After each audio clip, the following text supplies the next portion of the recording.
Reverend Trudy Robinson says these grants are going to transform lives, including the lives of the congregation. She says she knows change won't happen overnight, but the United Methodist Church is in it for the long haul. This podcast today, we will begin the conversation about the church's complicity in systemic racism throughout the history of America. It's not an easy topic, and yet it's an important one. It will take all of us to really... Reverend Trudy Robinson is the lead pastor at First United Methodist Church of San Diego.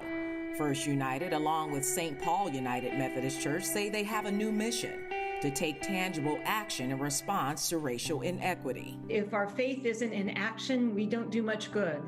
And there's a lot that needs to be redeemed within us, within the church.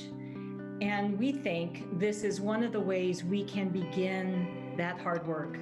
They established a $50,000 racial justice endowment program to continuously support organizations that are already addressing issues of racism, social justice, and are working to better the lives of people of color in San Diego. Just as the events of the past summer with George Floyd's death and all that we saw, we as white people really recognize there's so much we do not understand.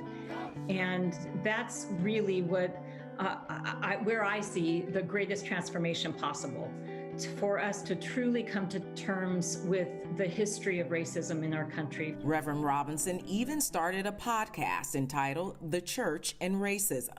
The history is right there in black and white, and we're able to see the racism that has been built with the aid of the church within this country.